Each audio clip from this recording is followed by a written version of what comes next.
Et bonjour à chacun, bienvenue pour ce nouvel épisode du podcast à table. Je vais juste faire une rapide présentation pour ceux qui ne connaissent pas. Donc on est une équipe de 2 personnes. Donc il y a Mélanie, mon épouse, et puis moi, Cyril. On a un couple qui habite à Lyon, couple marié, et on a lancé en janvier 2025 un podcast de témoignage où on interview des personnes sur le principe d'une discussion chaleureuse, conviviale autour d'une table. Puisque c'est donc le principe, c'est à table. Et voilà, le principe, c'est qu'on discute du parcours de foi de la personne.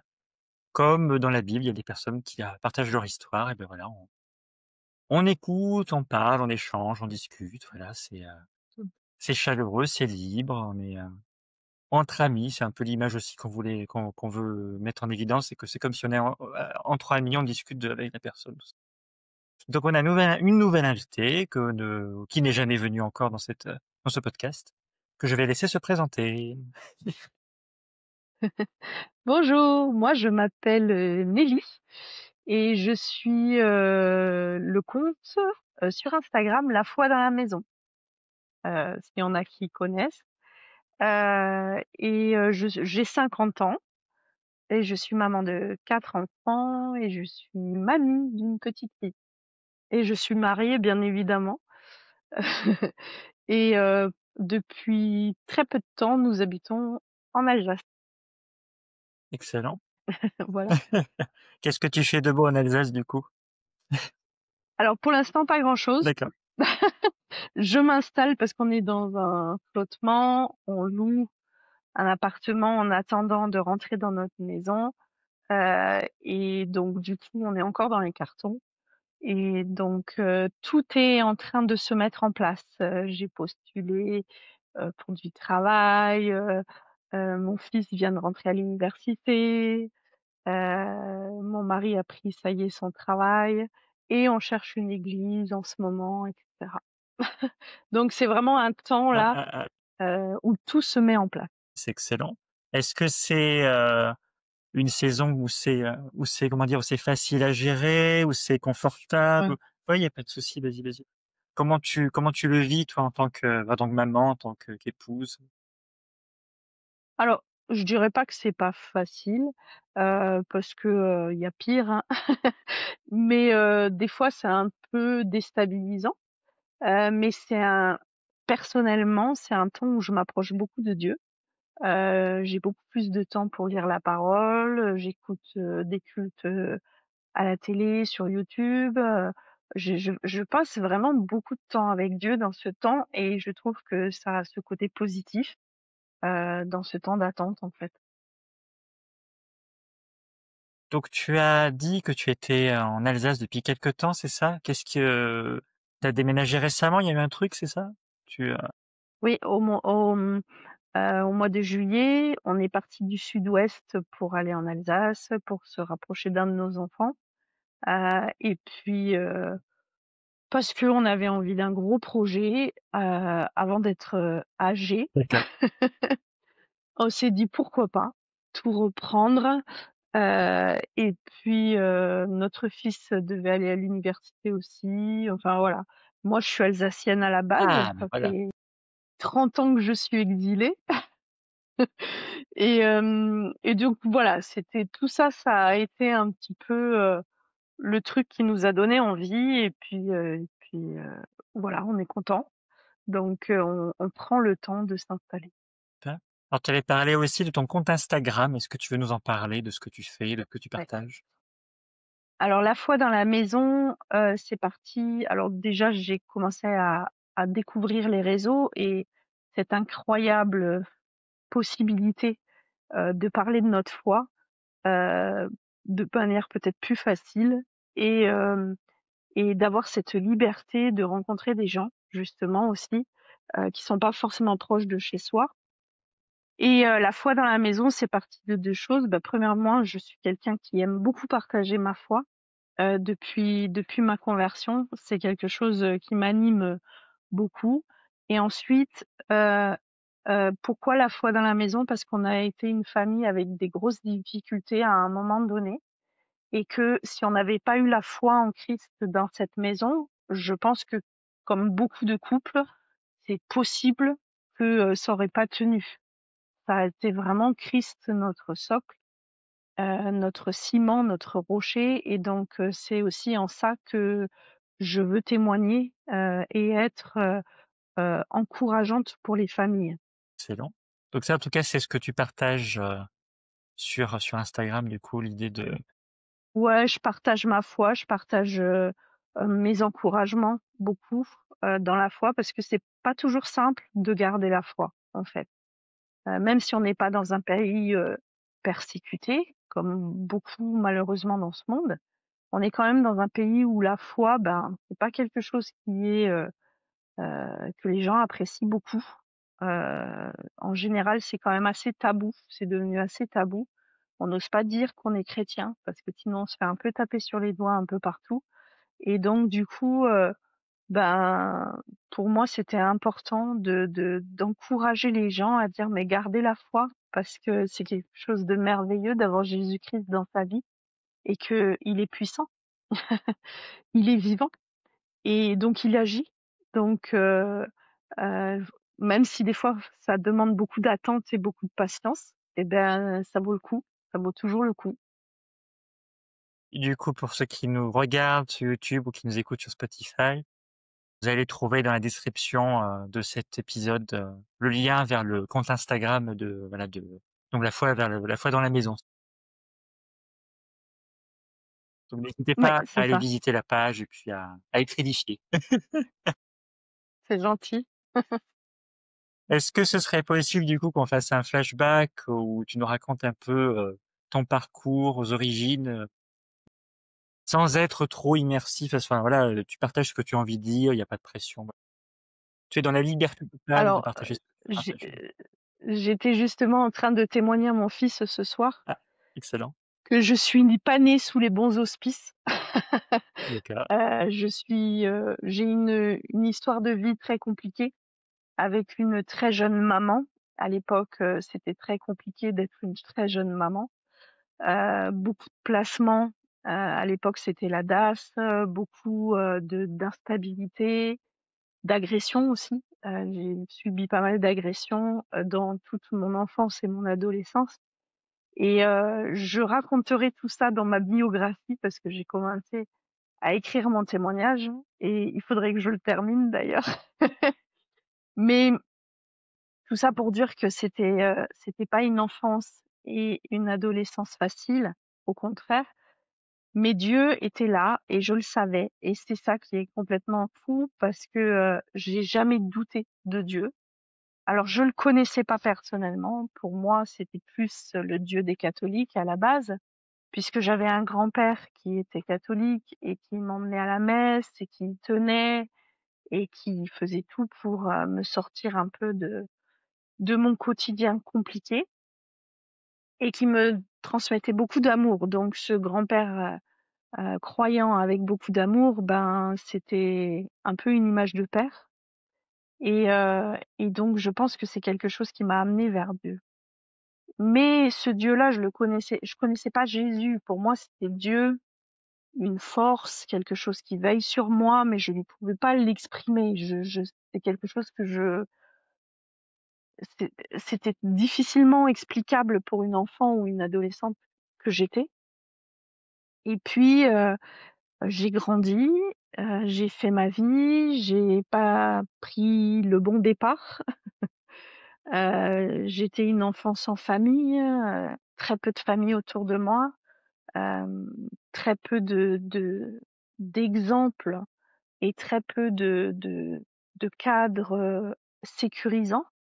Et donc, du coup, j'ai fait des choix qui n'étaient pas forcément des choix judicieux à l'époque, hein, comme devenir maman à 19 ans, seule, redevenir maman à 23 ans euh, avec une personne instable. Enfin voilà, j'ai vécu des choses très très très dures. Puis, arrivée à 25 ans, je me suis retrouvée en très grande difficulté avec le papa de ma deuxième fille. Et je m'étais dit, je vais pas continuer comme ça à tout perdre tout le temps, ça va pas le faire. Et il y avait un contexte de violence conjugale. Donc, je suis partie un 24 décembre sur un contexte de violence avec la police. Et ce jour-là, Dieu avait rendez-vous avec moi, hein, un 24 décembre. Hein. Donc, c'est quand même assez exceptionnel. Au milieu du chaos, il m'attendait. Les services sociaux, donc j'avais 2 petites filles en bas âge, les services sociaux ne trouvaient pas d'endroit où me mettre. Donc j'étais sans domicile ce soir de Noël. Et au dernier moment, ils m'ont dit, mais on connaît une structure qui vient d'ouvrir, complètement atypique. C'est des chrétiens. Ils ont ouvert une structure pour des personnes comme vous qui êtes dans la rue. Ça mange pas de pain d'essayer. Ils ont une place pour vous si vous voulez. Et donc, du coup, je suis arrivée chez ces gens. Donc, c'est la ferme Clarisse à Lézan. Je suis arrivée chez ces gens. Donc, c'était plutôt de la communauté des darbistes, hein, à la base. Et ces gens-là m'ont accueillie avec un amour assez déroutant. Quelque chose que j'avais jamais rencontré. Ça m'a un peu fait peur au départ, j'avoue. Dans une superbe demeure qu'ils avaient, c'était un vieux Mastévenol qu'ils avaient retapé. C'était décoré avec un goût exquis. Et j'arrive dans ce lieu complètement atypique et complètement surnaturel. Et, et j'arrive avec mes 2 petites filles et puis toute ma peine. Et le soir, le gérant me dit, tu sais, ici on force personne, mais par contre on propose une lecture biblique tous les soirs, toutes les semaines, pardon. C'est pas obligatoire. Si tu as envie de te joindre à nous, tu te joins à nous. Je dis ok, lire la Bible, ça peut pas me faire de mal, pourquoi pas. Je connaissais rien du tout à la Bible, hein. Je croyais en Dieu, mon grand-père était catholique, mais il n'ouvrait pas de Bible. C'était tout nouveau pour moi. Et il ouvre la Bible et il lit le passage dans Matthieu 7, je crois, la maison sur le sable et la maison sur le roc. Que celui construit sa maison sur le sable, c'est-à-dire les choses du monde, quand la tempête arrive, la maison s'écroule. Et celui qui construit sa maison sur le roc, donc sur Jésus, quand la tempête arrive, la maison, elle tient bon. Et là, moi, ça me fait l'effet de comme un papa qui corrige son enfant. C'est étonnant, hein. Et j'ai vraiment ressenti dans mon cœur, c'est maintenant, arrête-toi là et prends la bonne décision. Et je me dis, mais qui c'est qui m'a parlé? C'était vraiment très, très bizarre. Je dis, qui c'est qui pouvait savoir que j'ai tout perdu, que j'ai plus rien, à part mes 2 enfants. Enfin, ils ont fait exprès d'ouvrir ce passage. Enfin, voilà, c'était complètement déroutant. Et suite à ce passage, donc là, on était le 24 décembre. Pendant 3-4 jours, j'ai eu vraiment un cœur à cœur avec Dieu dans ma chambre où je le mettais au pied du mur quand même. J'étais fâchée. Je lui disais, mais si t'existes vraiment, alors pourquoi t'es pas venu me voir alors? Moi, je veux bien que tu sois mon rocher, mais par contre, tu me montres que t'es là.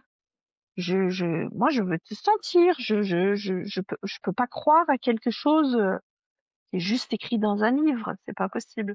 Et donc, je l'ai mis au pied du mur. Je lui ai dit, mais montre-toi. Et c'est une prière dangereuse, ça. Et pendant 3 jours comme ça, je déversais mon sac au Seigneur sans le savoir. Je parlais, moi j'avais l'impression de parler dans le vide dans ma chambre. Je pouvais pas mesurer que ça allait à Dieu, ces prières. Et le 31 décembre, donc, ce lieu faisait une fête de la Saint-Sylvestre. Il faut savoir que dans ce lieu, j'étais pas toute seule.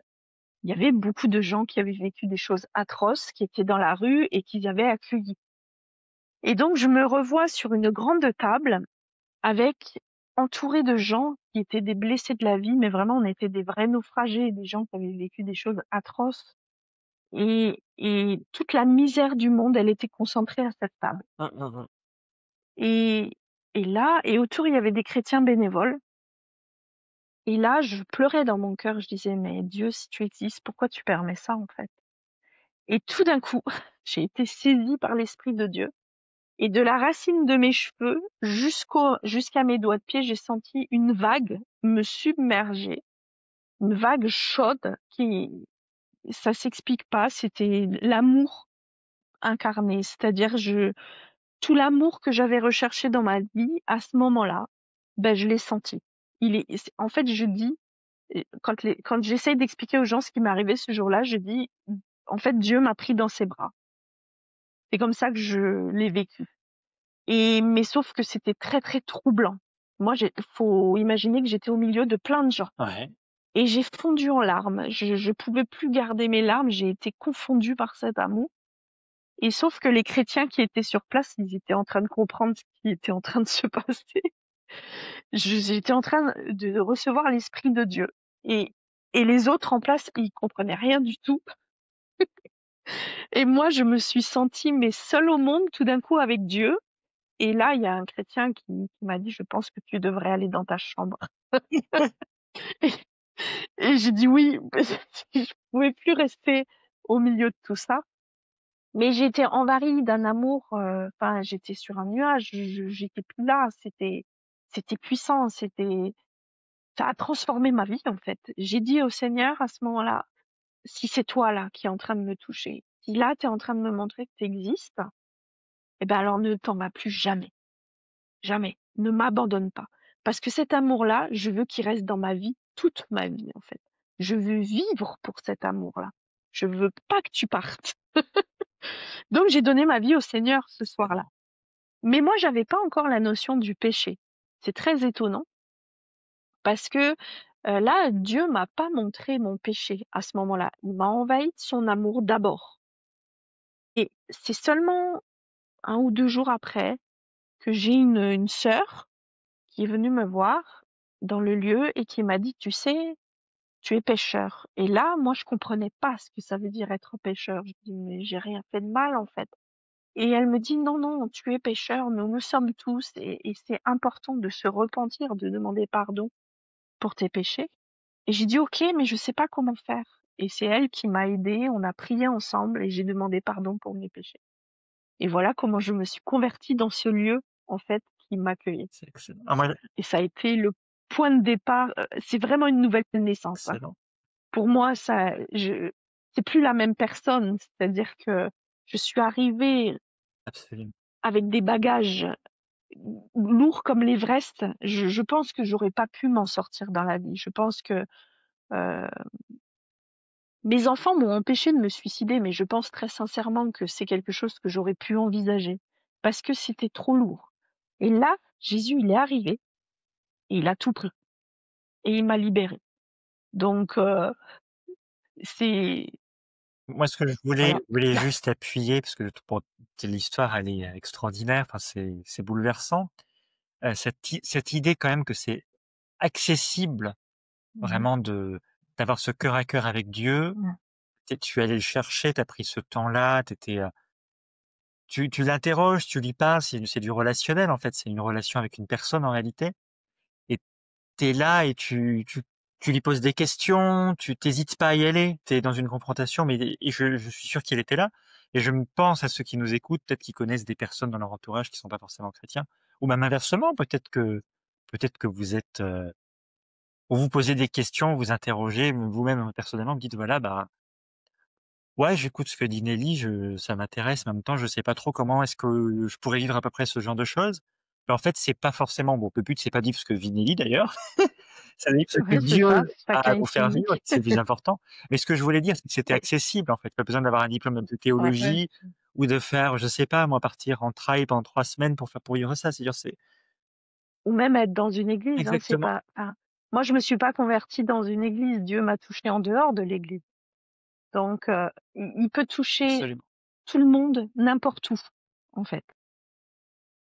Donc, j'ai des tas de témoignages à dire par rapport à ça parce que il a les voies de Dieu, en fait, sont pas les nôtres. Et moi, je dis souvent aux gens qui disent: «Oui, mais moi, je sais pas, c'est Dieu», je dis: «Questionne-le, montre-lui de se révéler et lâche prise.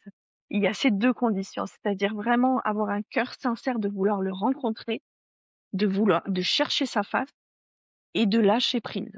Parce que si j'étais à me dire, quand je parlais: «Ouais, mais c'est bon, c'est pas sorti des murs», j'aurais repris mon fardeau et finalement, il se serait rien passé parce il aurait pas pu toucher mon cœur finalement, puisque j'étais pas ouverte, j'aurais pas ouvert.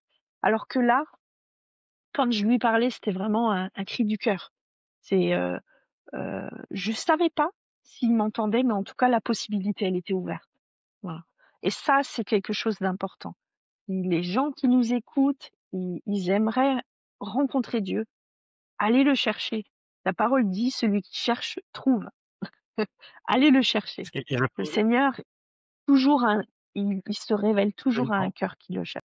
Et je pense aussi d'ailleurs à ceux qui sont aussi croyants, chrétiens, qui, ont peut-être, bon là c'est caricatural ce que je dis, mais qui sont un peu froids avec le Seigneur ou qui a une petite distance, ou ça fait plusieurs années, vous avez perdu un peu le feu, ou vous êtes un peu lassé, un peu tassé.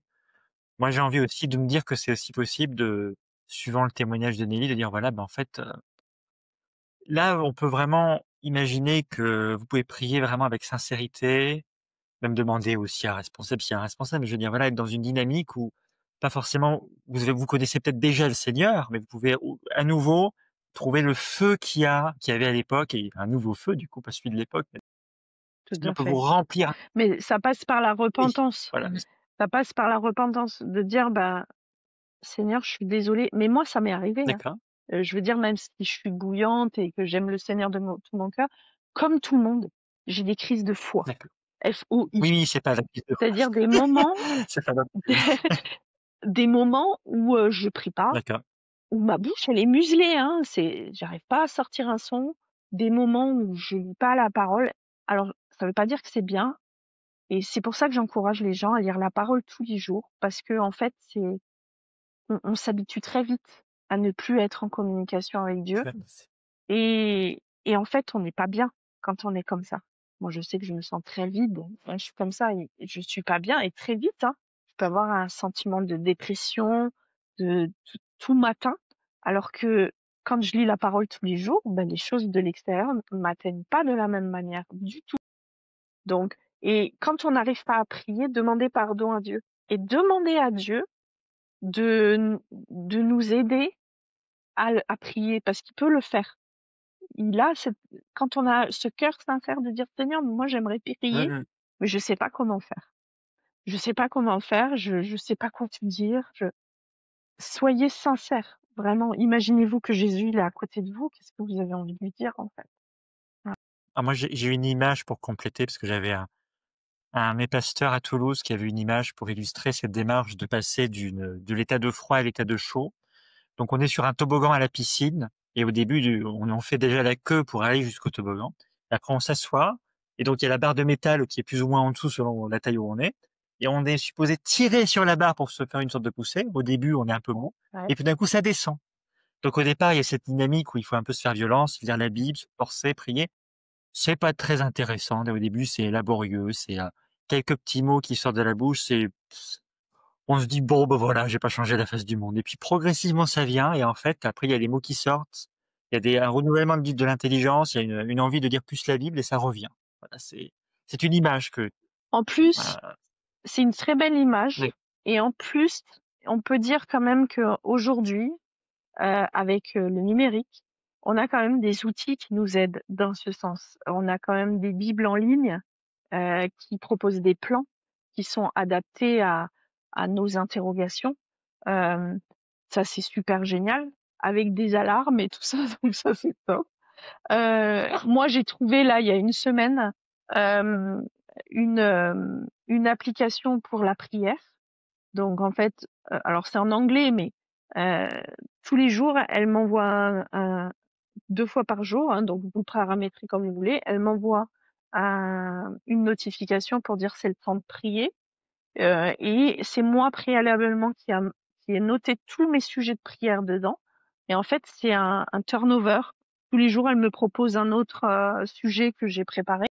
Et ça m'aide. Moi, personnellement, ça m'aide. Parce qu'en fait, on a tellement de choses pour lesquelles on a envie de prier. Mais vraiment, c'est exponentiel, hein. Et moi, j'ai besoin de cadrer les choses. Mais pourquoi je peux prier aujourd'hui? En fait, j'aimerais prier pour ça, mais si je commence à prier pour tout, je prie pendant 4 heures, donc c'est pas possible. Ça peut être possible à certains moments, mais pas tous les jours, en tout cas.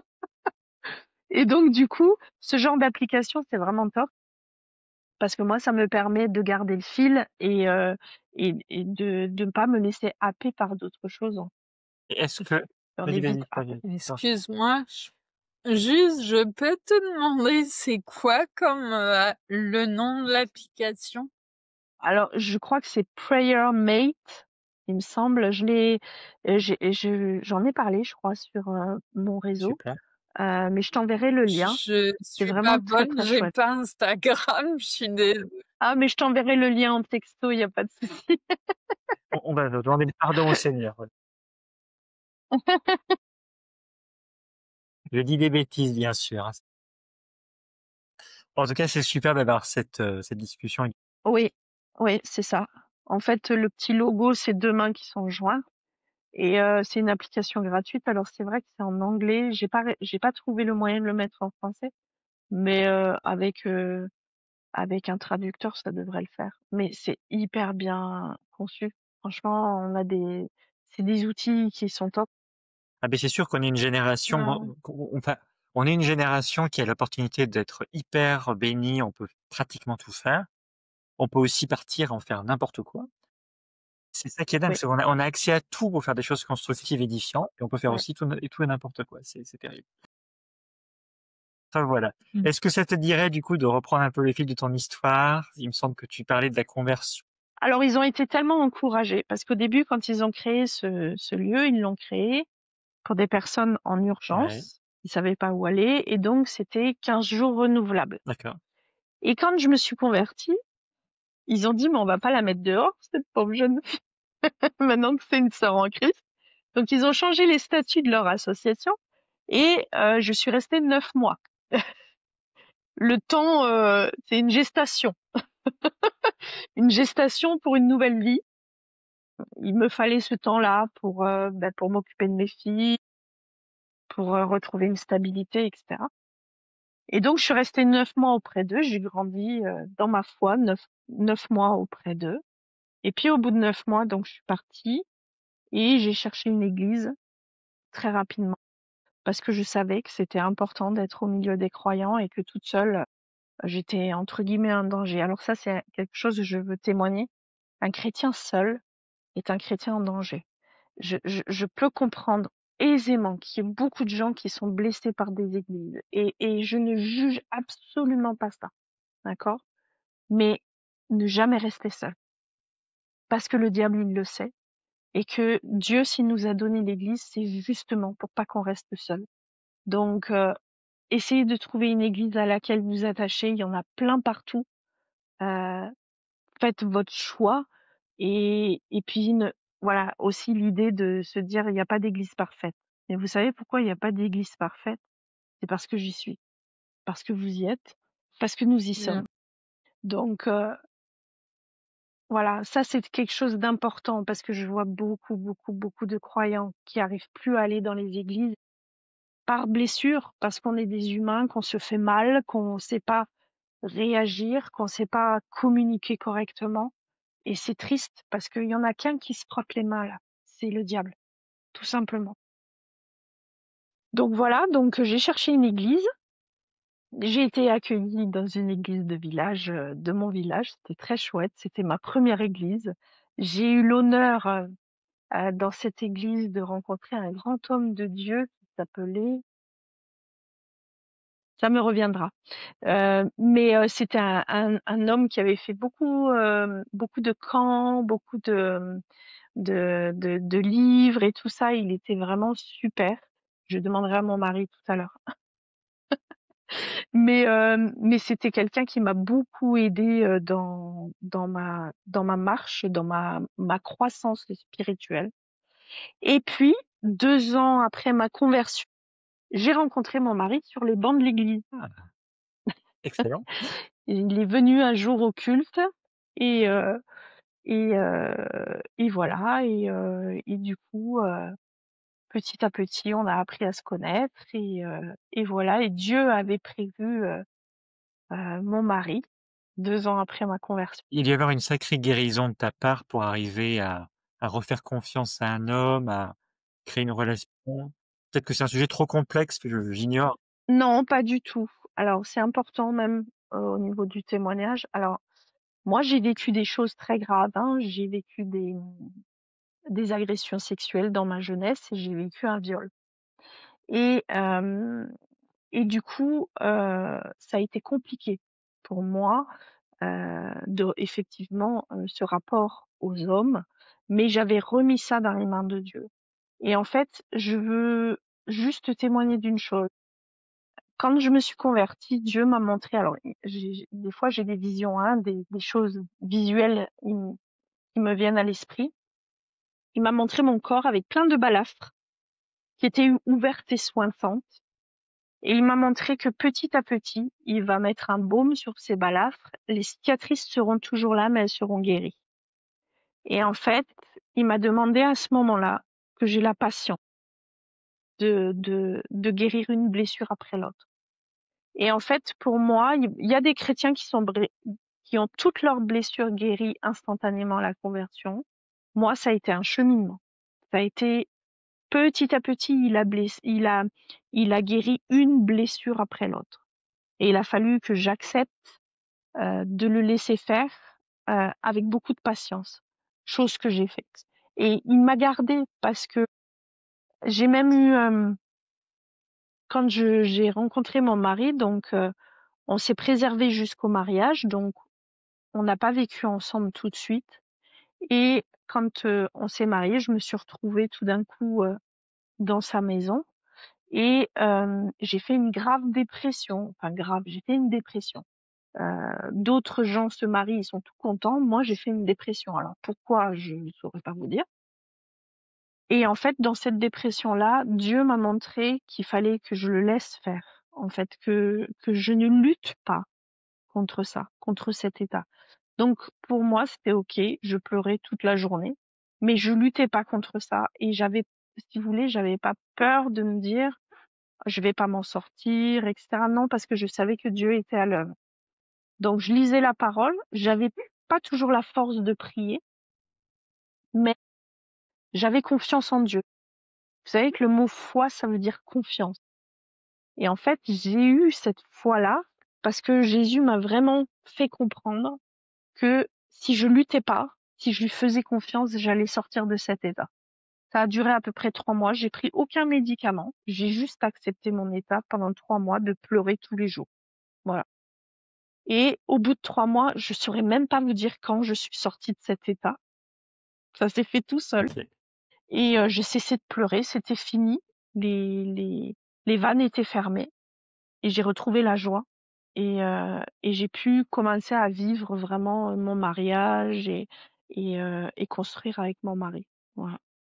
Donc ça, c'était quelque chose de fort. Et quand on est comme ça, dans cet état, il faut pas lutter. Faut pas lutter. Parce que c'est encore une fois dans le lâcher-prise que Dieu agit le mieux. C'est quand on le laisse faire, quand on ne lutte pas par nos propres forces, que Dieu agit le mieux. Des fois, ça prend du temps, mais on le voit dans la parole. Dieu, il prend son temps. Le peuple, quand il a quitté l'Égypte, il a tourné 40 ans dans le désert. Mais il a peut-être aussi tourné 40 ans parce qu'il lâchait pas prise et que à chaque fois, ils perdaient foi en Dieu et ils allaient vers d'autres dieux et Dieu, il voulait une obéissance. Quand on obéit à Dieu, de toute façon, on a des bénédictions. Même si on a l'impression qu'elles n'arrivent pas tout de suite, elles arrivent toujours. On veut le recevoir en tout cas cette parole parce que c'est vrai que c'est rempli de sagesse. Mais c'est pas facile parce que si on Non, la c'est chair, pas on veut faire tout le facile. contraire. C'est pas facile, mais encore une fois, c'est une démarche de foi. Et mais Jésus nous en parle dans toute la parole. C'est dans l'épreuve que le feu purifie l'or. D'accord? Sauf que Jésus, dans cette épreuve, il nous a donné un verset crucial, vraiment. et qui, moi, m'a porté pendant des années. Ce verset, c'est que il ne nous tentera pas au-delà de ce qu'on peut supporter sans nous donner le moyen de s'en sortir par lui. C'est dans 1 ou 2 Corinthiens, je crois. Et ça, ce verset, c'est énorme parce que Dieu sait ce qu'il fait. Et toutes les épreuves que j'ai vécues par la suite, parce que croire en Dieu, c'est pas vivre dans un monde de bisounours, sinon ça serait trop facile. Ça, c'est sûr. Croire en Dieu, c'est aussi avoir des vies des fois difficiles. Les choses des fois même nous arrivent, des fois plus que les autres. Faut pas oublier qu'on en dérange un qui s'appelle Satan quand même. Donc, croire en Dieu, des fois, ça nous coûte. Et d'ailleurs, la Bible en parle, Jésus le dit, hein. Jésus parle de persécution, mais la persécution, ça peut être aussi des épreuves, hein, que le diable nous persécute aussi. Donc, on a vécu des choses très difficiles dans le mariage, dans la famille. J'ai eu 2 enfants très malades. J'ai failli perdre 2 enfants. Mais vraiment sur le fil. Et là encore, c'était une dimension de foi, de dire: «Mais qu'est-ce que je fais? Est-ce que j'abandonne à Dieu? Ou est-ce que je lutte?» Et quelque part, quand on est sur nos propres forces, on lutte contre Dieu quelque part, parce qu'on veut être Dieu à la place de Dieu. Et non, ça c'est de l'orgueil. C'est vraiment de se dire: «OK, j'ai foi en toi Seigneur, alors est-ce que cette foi elle est vivante? Oui. Si elle est vivante, allez, on lâche tout». Vous savez, Abraham, quand il a donné son fils Isaac, moi je me suis souvent mise à sa place. Waouh! Je me suis dit: «Fallait une sacrée dose de foi pour le faire». Cet enfant, il l'a désiré toute sa vie. Il l'a eu à 90 ou quelques D'ailleurs, années. oui, je pense qu'on peut peut-être refaire le contexte de cette histoire pour ceux qui, peut-être ne connaissent pas. Tu étais en train de le faire, mais je veux dire, faut poser les bases pour ceux qui ne savent pas de quoi on parle. Abraham, qui était un père de la foi, hein, dans la Genèse, et je crois que c'est dans la Genèse, à un moment donné, Dieu lui a demandé, hein, de sacrifier Isaac, je crois, hein. Il me semble que c'est Dieu qui lui a demandé. Et Abraham, c'était quelqu'un qui était stérile. Donc au départ, il avait agi par ses propres forces avec sa femme Sarah, et il a fait un enfant à sa servante, euh, Ismaël, parce qu'il pensait que Sarah ne pourrait jamais avoir d'enfant, sauf que Dieu en avait décidé autrement. Elle avait beau avoir 90 et quelques années, Sarah est tombée enceinte par la grâce de Dieu, et ils ont eu ce fils unique, de eux deux, le fils de la promesse. Et ce fils de la promesse qui avait été promis par Dieu, à un moment donné de son cheminement avec Dieu, Dieu lui demande de le sacrifier sur l'autel. Vous imaginez, vous rêvez d'un enfant toute votre vie, 90 ans. Donc ça veut dire 70 ans, on va dire, ou peut-être 80 ans. Vous rêvez d'un enfant, vous l'avez, vous êtes super content et Dieu vous demande de le prendre. Là, vous n'avez pas une dose de foi grosse comme le monde. Pour votre Dieu, c'est impossible à faire. Et Abraham, il est allé jusqu'au bout. Et je pense qu'il l'a fait avec beaucoup de larmes, je pense qu'il l'a fait avec beaucoup de renoncement, je pense qu'il était dans un état second, mais il l'a quand même fait. Et Dieu n'a pas sacrifié Isaac. Il savait qu'il n'allait pas laisser Abraham le sacrifier. Il était le fils de la promesse. Mais il voulait voir jusqu'où Abraham il allait par amour pour lui. Et ça, c'est quelque chose de très fort. Et des fois, dans nos vies, on peut être amené à mettre des choses sur l'autel aussi. Dieu peut nous demander, des fois, qu'on prouve notre foi. Qu'est-ce qu'on est prêt à sacrifier pour lui? Ce qui est un peu normal puisque lui a donné son sang pour nous. Oui. Moi je dis souvent aux jeunes, parce que je me suis beaucoup occupée des jeunes, je dis des fois aux jeunes, parce qu'ils disent: «Oh, je sais pas si je dois croire, pas croire, j'ai envie de vivre ma vie, machin et tout ça». Et moi je réponds toujours ceci aux jeunes. Je dis: «Tu sais, le jour où tu mesureras combien Jésus t'aime, tu te poseras même plus la question si tu as envie de vivre ta vie comme les autres. Tu vas courir vers lui. Parce que tu auras mesuré à quel point son amour, il est immense, et qu'il n'existe pas dans ce monde et que tu en auras pas un autre comme ça. Et les jeunes, ils l'entendent ça. Et il y en a même qui le recherchent ça, qui disent mais j'aimerais bien connaître cet amour. Et ça, c'est un point d'ancrage super intéressant parce que du coup là, ils vont aller le rechercher. Voilà. Excellent. Mais du coup, pour ma propre histoire, j'ai eu plusieurs fois où j'ai dû mettre des choses sur l'autel, D'accord. dont un enfant. J'en ai 2 qui ont failli y passer, mais j'en ai un particulièrement où j'ai dû le placer sur l'autel. Et ça a été et à la fois un point très fort dans la difficulté, mais ça a été un des points les plus forts dans ma vie. D'accord. Bah, Moi, ça me parle ce que tu racontes puisque c'est quelque chose du fait que j'ai failli perdre mon fils. Un soir, mon mari qui est médecin m'a dit: «Ben, peut-être il va mourir, il faut qu'on prie pour que Dieu le reprenne». Et là, j'ai dit: «Mais tu peux pas me demander ça». Il me dit: «Mais tu peux pas le retenir. Si Dieu veut le reprendre, tu dois le laisser faire». OK. Donc ce jour-là, j'ai mis mon fils sur l'autel et j'ai fait cette prière que je souhaite à personne, de dire: «Seigneur, si tu veux le reprendre, reprends-le». Et en fait, donc j'ai fait cette prière. Dieu, m'a fait grâce, il a fait un miracle, il a gardé mon fils. Alors j'en parlerai pas forcément, ici ce soir, de la manière dont ça s'est passé parce que c'était complètement surnaturel et ça nous a complètement dépassés. Faudra acheter, mon témoignage si vous voulez le savoir. Et ça a été pour moi un point important et à partir de ce moment-là, j'ai compris que, il y avait beaucoup de parents qui ont perdu un enfant, qu'ils soient chrétiens ou non, et que c'est vraiment quelque chose de terrible et que en fait, on s'en rend pas compte, ils sont à côté de nous et souvent on prend pas soin de ces gens-là comme il le faudrait. Donc j'ai été amenée par la suite à accompagner la meilleure amie de ma fille à mourir d'un cancer. Elle avait 17 ans. On les a accompagnés tous les jours pendant presque 6 mois. Elle s'occupait de son amie et moi je m'occupais de ses parents. Et de là, j'ai créé une association d'accompagnement, de deuil parental. Voilà. Et j'ai découvert, vraiment la grâce de Dieu pour ces gens-là, même dans le séculier, puisque c'était une association, séculière que j'ai fait le choix de créer, pour que vraiment je puisse accueillir tout le monde. Et en fait, j'ai vu vraiment la main de Dieu dans cette association et il a un amour particulier pour les gens, qui ont vécu ce genre de drame. Donc voilà, pour en revenir à Abraham, bien sûr que non, que Dieu ne voulait pas qu'Abraham, perde son fils et il lui a fait grâce et l'histoire elle est merveilleuse.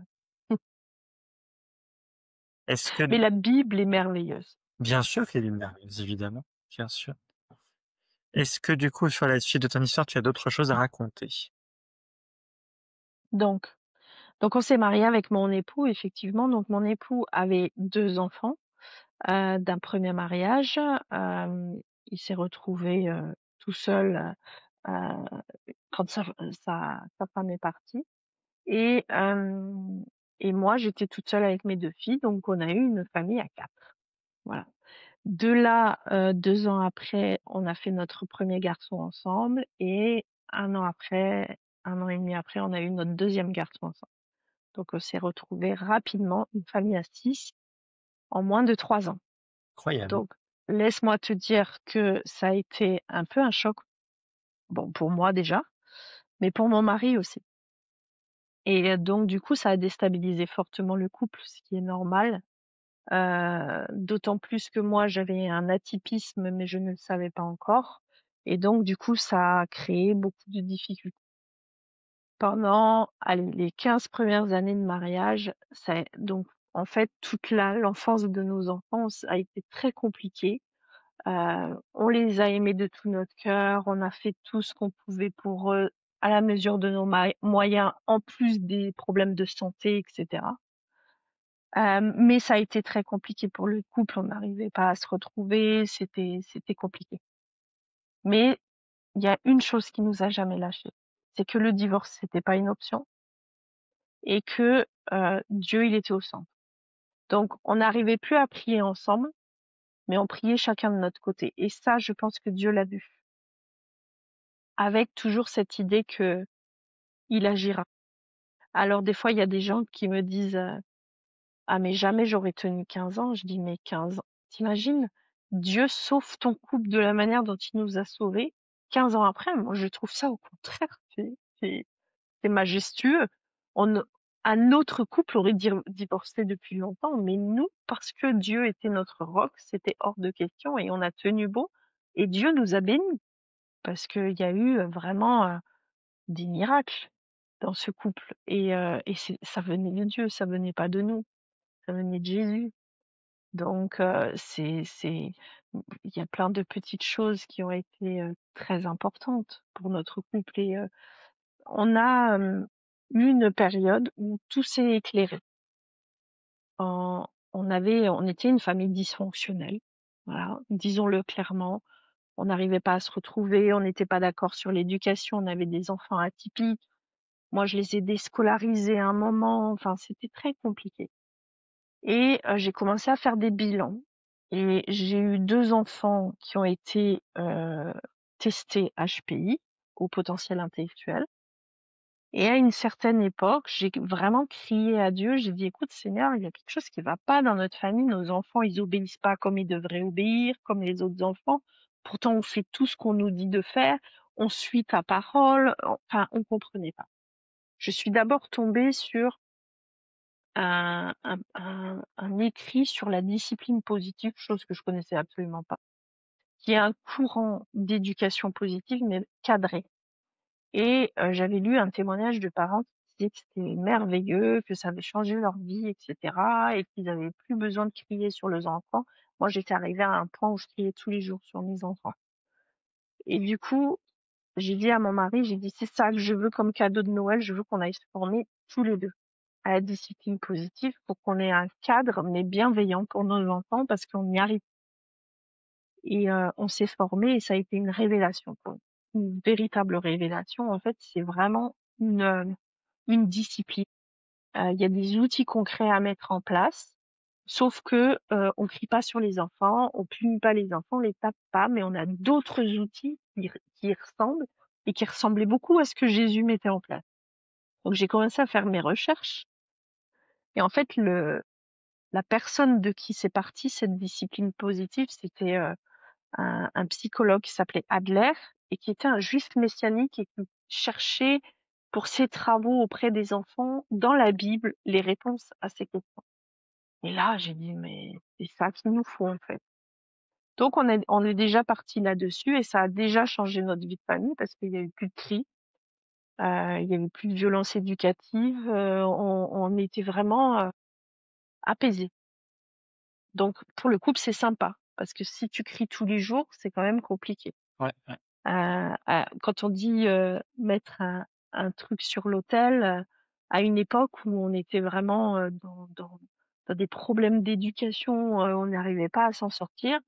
Mon mari s'était blessé gravement et il a eu 6 mois d'arrêt à cause de cette blessure et tous les deux, on a tout de suite compris que c'était Dieu qui l'avait arrêté pour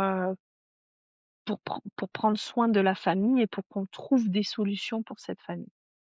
Donc Dieu, il a été vraiment au centre de notre famille tout le temps, tout le temps, tout le temps.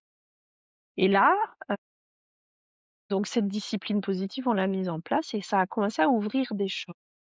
Et à un moment donné, je tombe sur une professionnelle qui me dit, mais tu as un enfant, mon dernier enfant, tu as un enfant, il est très atypique. Ok, mais ça veut dire quoi très atypique? Et j'entends parler d'autisme. Et moi, l'autisme, c'était la personne qui se tapait la tête contre les murs, qui parlait pas, etc. Donc ça me parlait pas du tout. Et cette personne me dit mais non, regarde un peu sur internet, il y a différentes sortes d'autisme, mais quand même pousse la réflexion.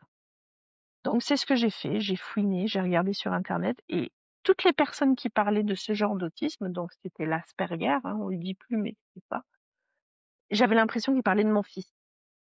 Et donc, du coup, j'ai dit, mais est-ce possible que mon fils, il soit autiste? Alors là, c'était un peu, c'était tout nouveau pour moi et j'interrogeais le Seigneur. Je disais, est-ce que c'est possible? Enfin voilà, parce que c'est pareil, dans les églises, il y a des courants qui disent, si tu as une maladie, si tu as ce genre de truc, c'est que t'as péché ou parce que tu as désobéi ou machin. Et je me suis dit, mais voilà, j'ai besoin d'en savoir plus. Effectivement, mon enfant a été diagnostiqué. Et du coup, à partir du moment où il a été diagnostiqué, là aussi, on a trouvé un apaisement parce qu'on s'est adapté à ses besoins. Et petit à petit, j'ai une de mes filles qui a été diagnostiquée et moi-même, j'ai été diagnostiquée. Donc, ça m'a aussi expliqué certaines choses dans mon fonctionnement que je ne comprenais pas pendant des années et qui me faisaient souffrir.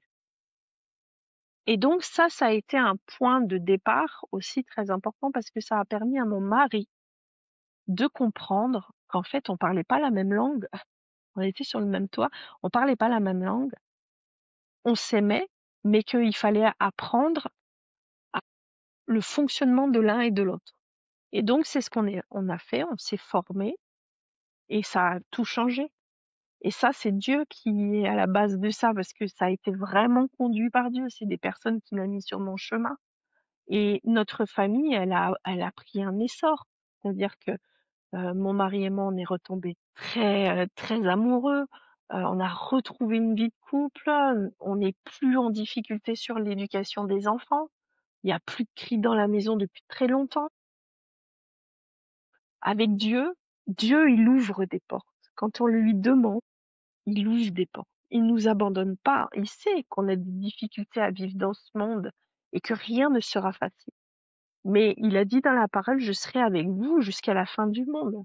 Donc, on peut s'appuyer, et même pour des choses très terre à terre, très quotidiennes, on peut lui demander, Seigneur, montre-moi ce qui ne va pas. Montre-moi qu'est-ce qui a à transformer chez moi, qu'est-ce que j'ai besoin de comprendre. Et ça, ça fait partie de la vie avec Christ, en fait. J'ai beaucoup parlé. Non, mais c'est très bien. Je voulais pas couper justement parce qu'il fallait te laisser enchaîner les idées. C'était ton cœur qui parlait, donc c'était hyper important, hyper Oui. intéressant. Et pour le coup, ça donne des outils complémentaires à juste la foi ou la Bible. Une expérience de vie qui est pas hyper riche. Est-ce que tu veux dire quelque chose par rapport à tout ça?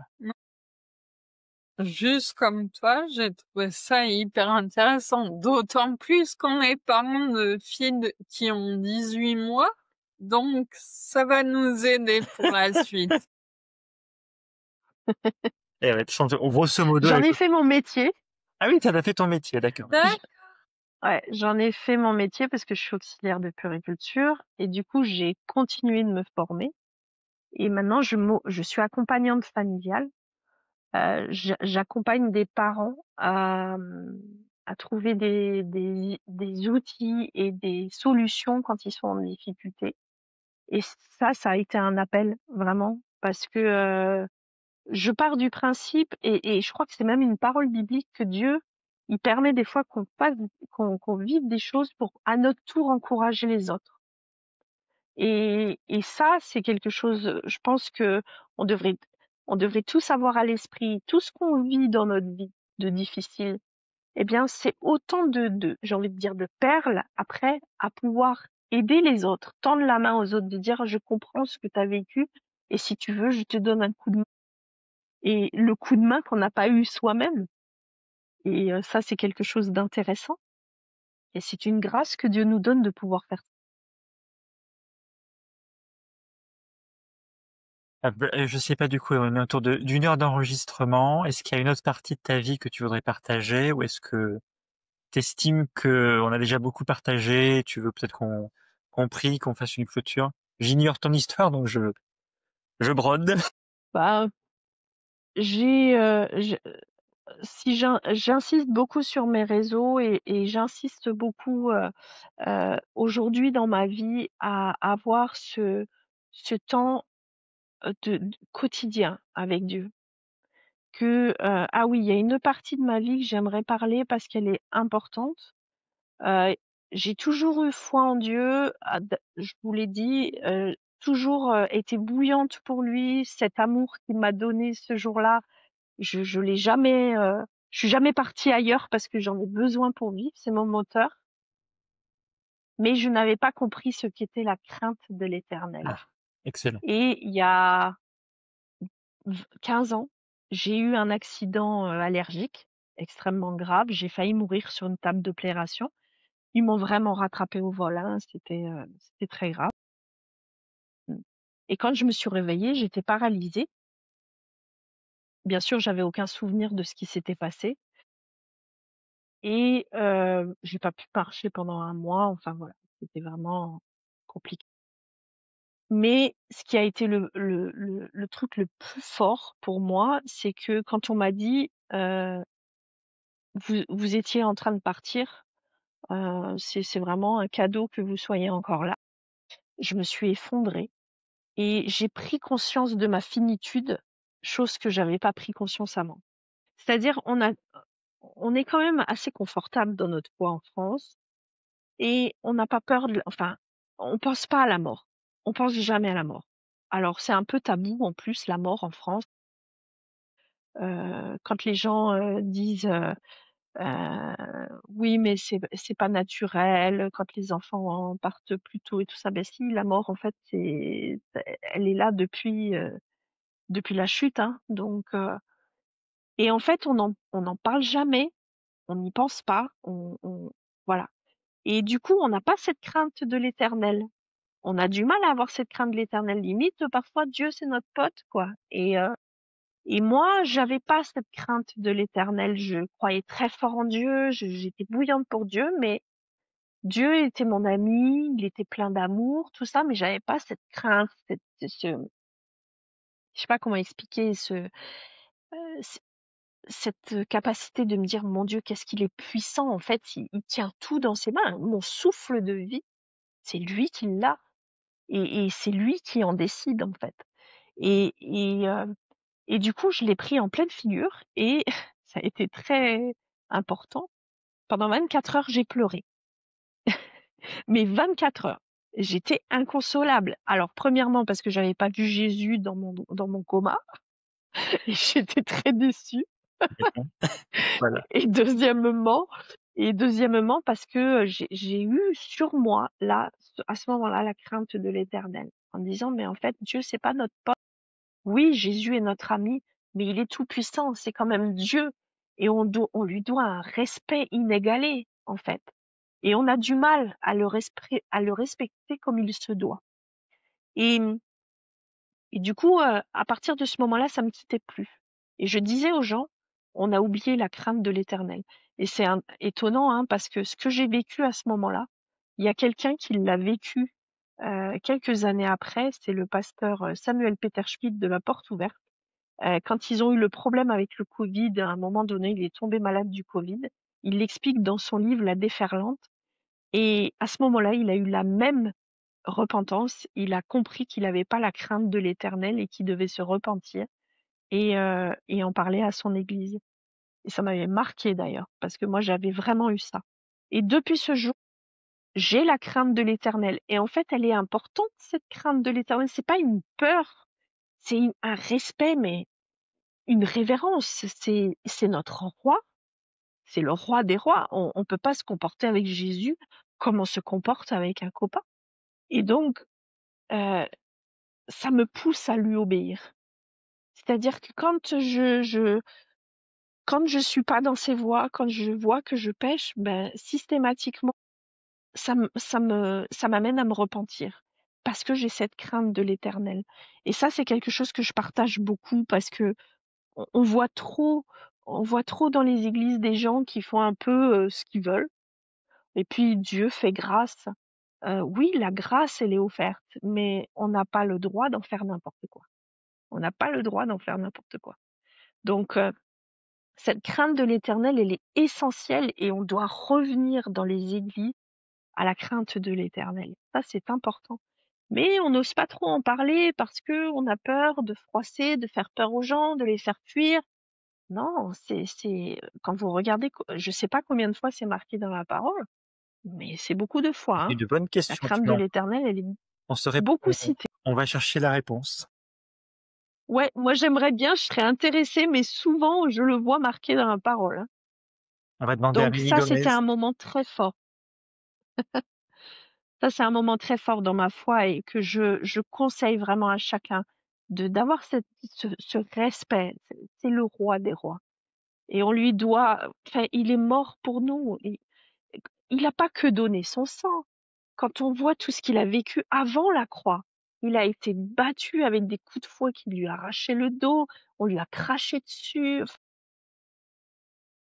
Quand on voit l'histoire de Jésus, ce qu'il a fait pour nous, et il y allait de son propre chef.